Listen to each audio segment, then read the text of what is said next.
KKR Decatur, Dallas, Fort Worth, KYJC Commerce, KMWC Bethany. Portions of KDKR programming do not necessarily reflect the views of this station, its management, or staff.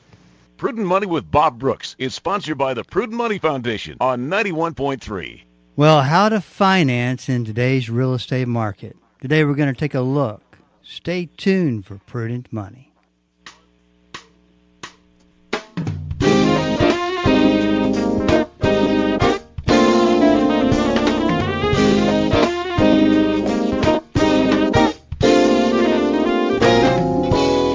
Good afternoon, this is Bob Brooks, and you are listening to the Prudent Money Radio Show. Thank you so much for joining me today.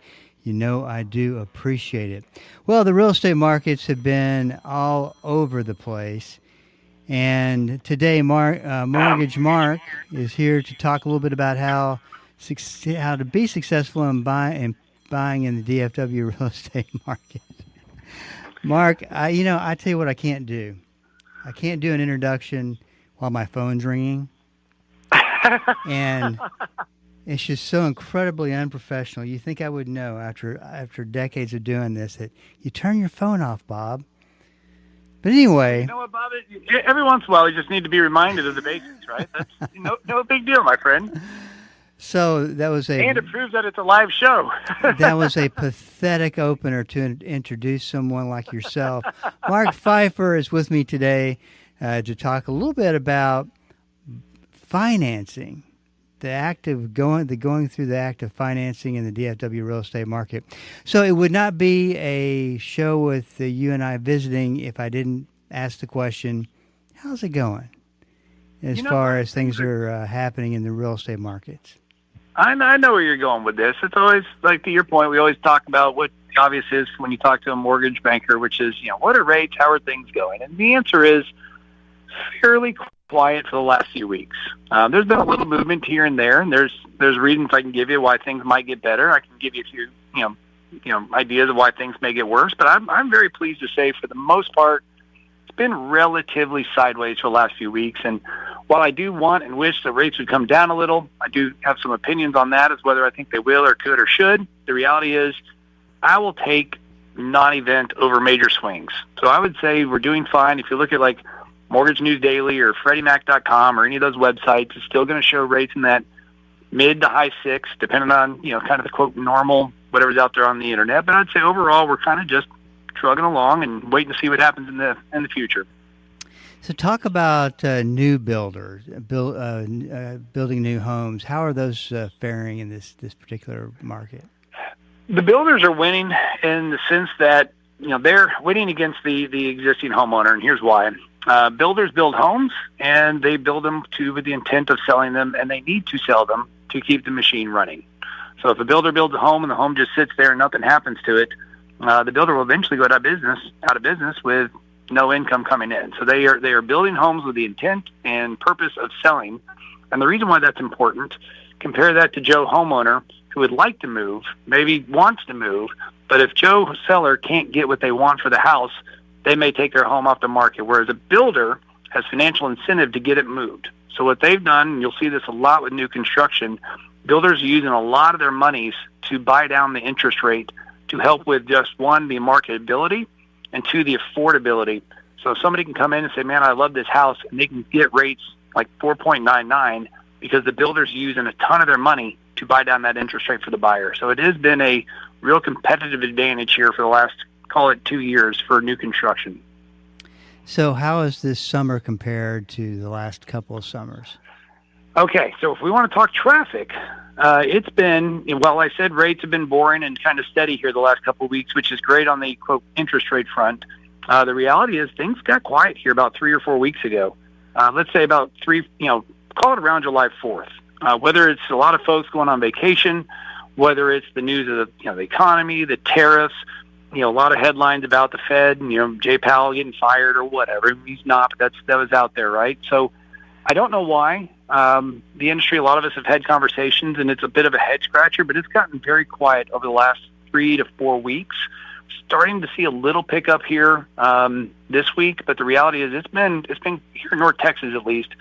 it's been abnormally quiet for what should be this, quote, summer season when people are out there trying to buy homes before school starts. Well, and you say in North Texas, I mean, can you imagine other parts of the country when you're talking about quiet? Because we've actually, you and I've talked, and you said many times, we've had a very strong market, and it's held up a whole lot better than a lot of other places.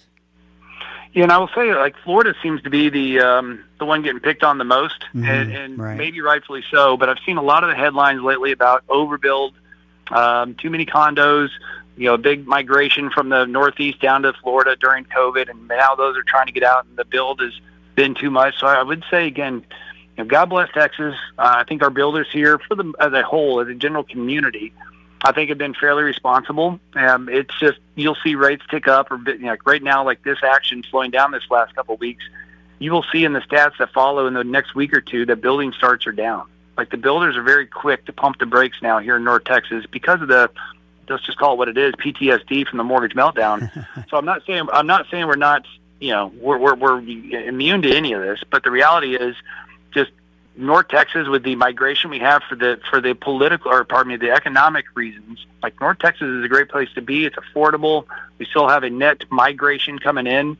So I do think, again, as soft as the market has been in some places, I'm just pleased that we're here in North Texas. Again, I wouldn't say we're lighting we're not setting any records. We're not lighting things on fire, but the reality is we're holding steady. Yes, there's some pockets where you might see a -1%, -2%, -3%, but for the most part, I think we're just holding steady and trucking along. Well, one of the things we've been trying to do over the past few months is talk about and highlight things that we don't give a lot of attention to. And I think that one of the subject matters we really haven't talked about is a little bit more detail on the process of getting a home loan and what you need to do ahead of time and all the things that you need to do before you even step foot into a house. Because as you would agree, I'm sure that once you've done that, it's all over with. The emotion. I agree. And to that point, and it's funny, I was having a conversation, and I'll kind of echo what you've just said. Having a conversation with somebody the other day for lunch, another loan officer, and there were 3 or 4 of us, and somebody says, "What do we do to make sure we're the first ones? We, the lending community, are the first phone call, not the real estate agents."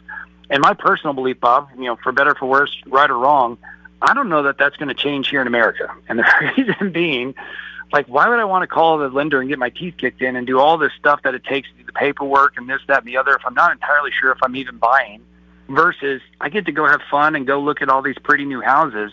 And usually people go look at the pretty new houses, and that creates the desire to then want to come to the lender. In my mind, the prudent way to do it, the smart way, is go be informed, do your homework first, call the lender, do it right in the sense that know exactly what you can and can't do, then go look at a house. But I will just tell you, human nature, myself included, we like to see the pretty things, and it's a tangible thing you can look at and walk into and feel and smell and vision the parties you're going to have.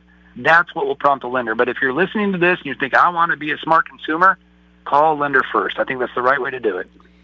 Yeah, I don't even consider it any other way. That to me, it just is absolutely the one thing that makes sense. I'm not saying don't look at things online and start gathering information, but I think the real cold hard process of going out and looking houses is a number 2 on the list. Well, let's talk a little bit about, before you've decided you want to go see a mortgage broker, before you even do that, I think it's so very important to gather all your papers, locate them, know your debt schedules, income, get everything super organized, and will serve you right. Talk a little bit about that. Yeah, I would just say, agreed. So to elaborate on why, right? Why is that important? I think the biggest thing, before you even decide what to do, so if you imagine those marketing funnels that you've always seen, right? The top of the funnel is awareness. Like somebody needs to have it create an awareness that they might want a new house or need a new house. I understand, to your point, you look online, you kind of see, okay, maybe something is out there that meets all my check boxes that also is kind of in the price tag I think I want to pay, or what I want to do. So I understand that part is you can do that above the surface. That's the part that says before you contact anybody, great. The second thing, to your point about getting ready, I would say I think the budget, just the simple budget, it's underutilized, it's unappreciated. most people don't have a formal budget, and I don't care if formal just means this many dollars come in and this many dollars go out. Like, I don't need a spreadsheet of 100 rows and 16 columns and pivot tables. I'm just saying have a simple understanding to know what you have and what you keep each month. That is the very basic and minimum. And then, to your point, get the documents at least to know where they are or how to access them, right? Whether it's your tax return, say, I know where they are in case the lender needs them. I know I can log into my bank account, because a lot of times what happens is you've now identified you want to move. You know, right or wrong, you found a house online. You go look at it tonight just to make sure you want it, and all of a sudden you fall in love, and tomorrow you're like, hey, by the way, I need a loan, and then you're scrambling like crazy.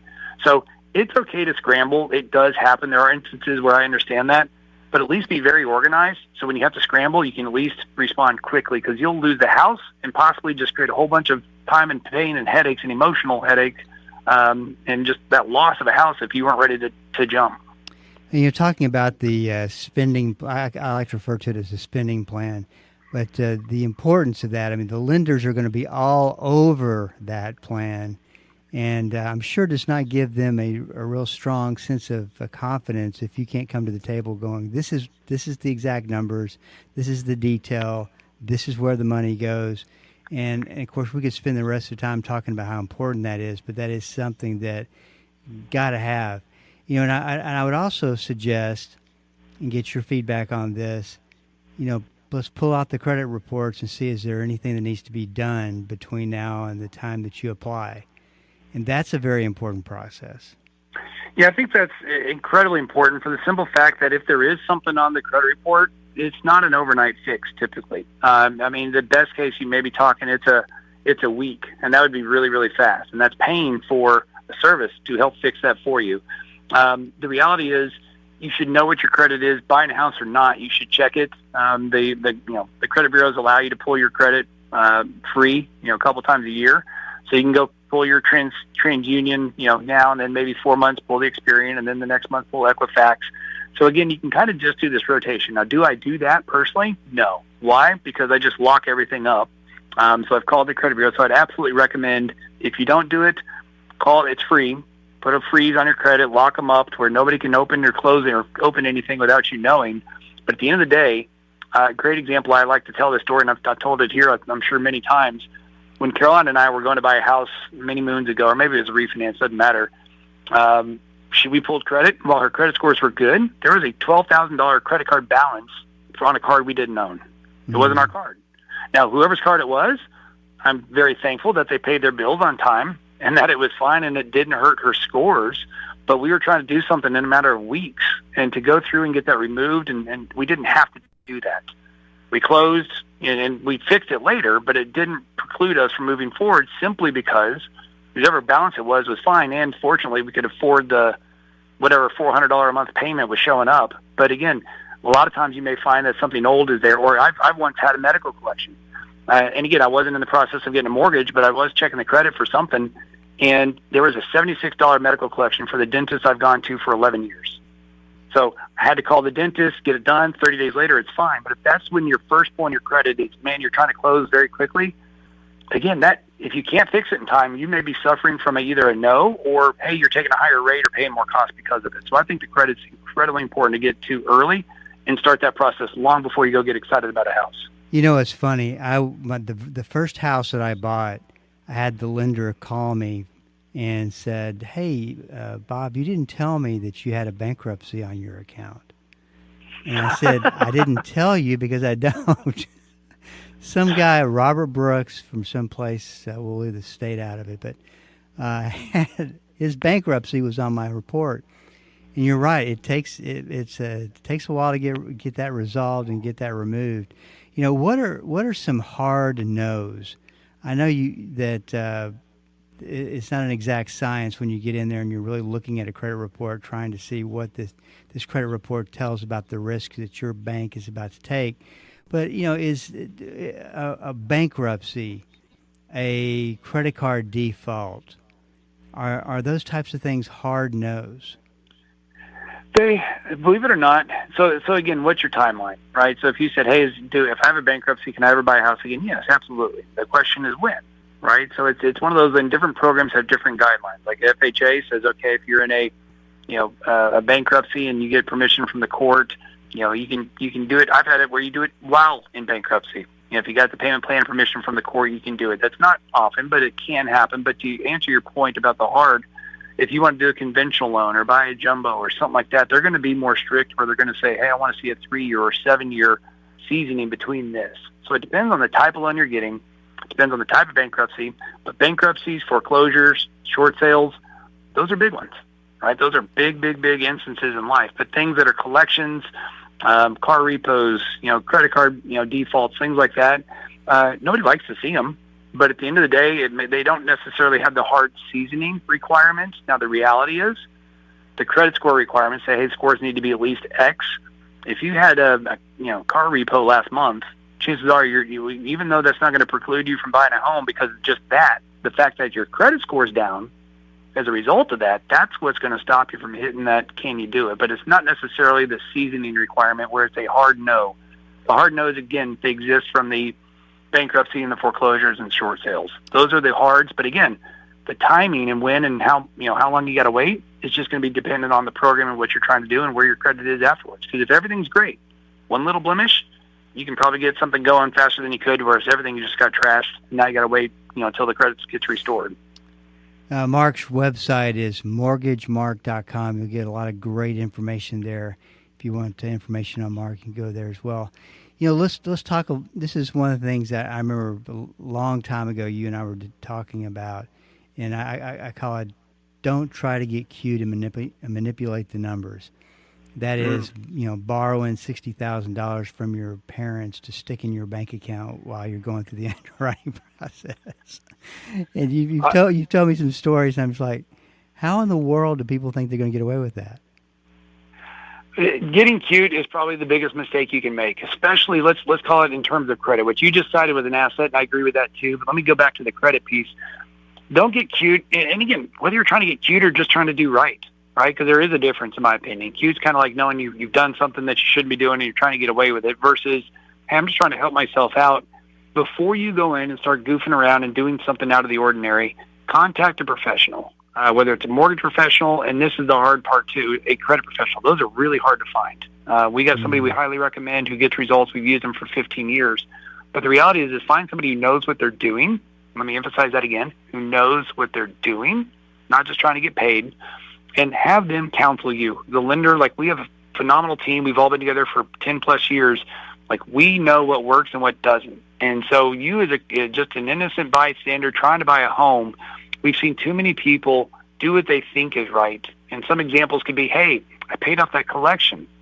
Well, believe it or not, Bob, that may not be a good thing. You would think, oh, it's a $200 collection from 3 years ago. I paid it off. That may not be a good thing. The reason being is now the activity date shows, or maybe they paid it down. So again, I would say if you're trying to buy a home, deal with somebody who can coach and counsel you and doing it right. And again, yes, fundamentally, I want everybody to pay the debts if they owe them. You should. But let's not do that when you're trying to buy the home. If you want to have the clean slate and work on that afterwards, more power to you. But do not try to do something on your own. Same with the assets, to your part. If somebody gets, a lump sum of money, or mom or dad, brother, sister, somebody wants to give you money to help you out, contact the lender first and figure out the path of least resistance. Not to say you can't get the money. It's just there's a right and wrong way to do it. Let's talk a little bit about why we're doing all this, and it is to get pre-approved. Now, I know there's no dumb questions, but this could be a dumb question. What does that really mean when you're pre-approved? Yeah, there's two things. Pre-qualified and pre-approved are two terms that get thrown around a lot. Pre-qualified says you are qualified based on information that I get. So, Bob, you tell me, or let's just say the Smiths tell me they make, $8 million a month. Okay, I'm going to put that down. I'd be dubious, but I'd put it down, and technically they're pre-qualified. Pre-approved means that there's paperwork involved, meaning they're now seeing pay stubs or tax returns or something to validate that $8 million a month that they're making.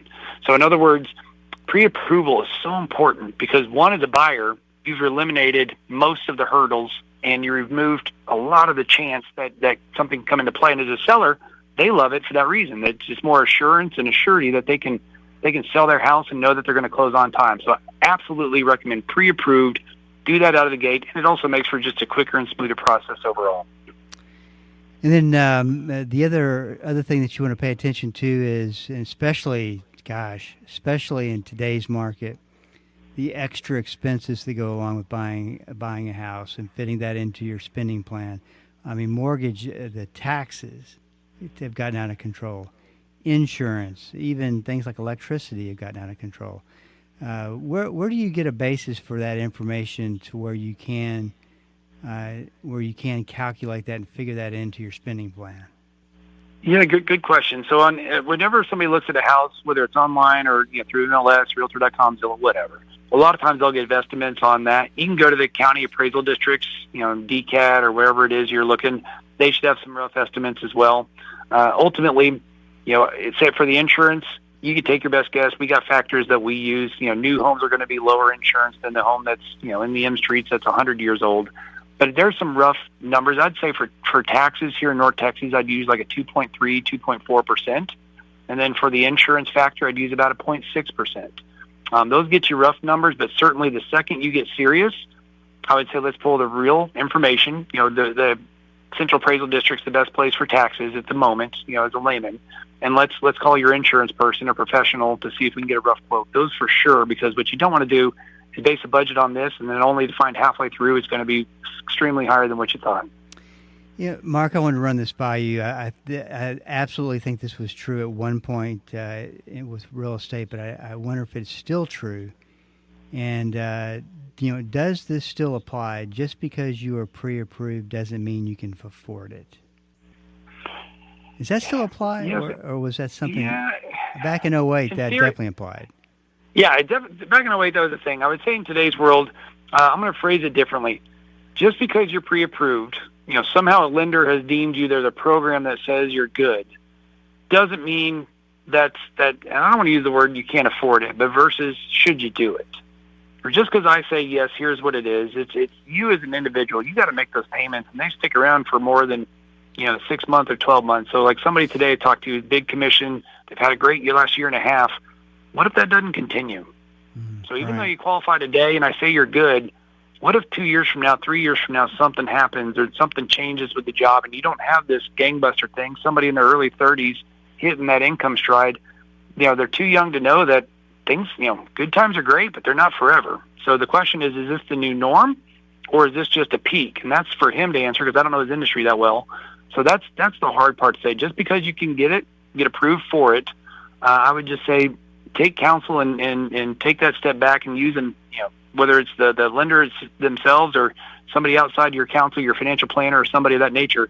Talk to an advisor like you, Bob, and say, hey, what do you think? And just make sure you do a crazy check and make sure it's a good financial decision for yourself and your family. So want to run this question by you because I saw an article about the benefit of going with a 15-year note versus a 30-year note. And I was looking at it from the standpoint of, does this really make sense? My understanding is that, and you correct me if I'm wrong, the rates are fairly close as far as for the same thing for 15 as a 30-year. But it would seem to me that in this environment, why would it make sense to take out a 15-year note when you could kind of build your own by paying extra? I don't like 15 years, so I'm just being quite candid. It's a personal opinion. The rate, let's call it half a point better on a typical market.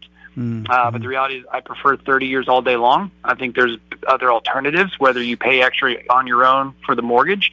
If you paid the same amount, the 15-year payment on the 30, in most cases it's like 16.8 years for the payoff. So yes, you're adding a little interest in a year, 1.8 years over a 15-year period, which is a long time. But at least you have the option to pull back anytime you want. Versus we've had a number of folks will call us, a handful of folks call us every year, like, I need to refinance out of my 15-year to 30. Why? Something in life happened, and they need that extra cash flow. So I like the 30. I think there's other things you can do even outside the mortgage. Give it to someone like you, Bob, and say, let's put all that money doing something on the side where it's earning some return on it, and eventually maybe you just use that to pay off the mortgage when you get halfway through. So I think there's other alternatives. I don't love the 15-year. 9 times out of 10, I'm going to recommend that 30-year, but sure, if somebody says, hey, this is what I want to do, this is part of my financial plan, I'm not disciplined enough to do the other stuff, I can understand that. It's just got to be the right thing for the right person. Mark's website is mortgagemark.com. Go check it out for some really good resources. Real quick, Mark, I've got about a minute left. You've established the date for closing. Talk about what could go wrong during that process. Believe it or not. And you only have a half a minute. We only got a half minute. Believe it or not. You got a full. I'm gonna give you a full minute. Oh no, I'm not. Well, That's okay. it. That's the music. Well, I tell you what, we'll have to catch you. We'll have to catch you next time. There's the music. All right, Bob. We got a good one for next time. This is Bob Brooks, and if you got a question for me, please go to the website at prudentmoney.com and send it in, because we are all out of time. Till we do meet again next time. Keep the faith and have a great rest of the day.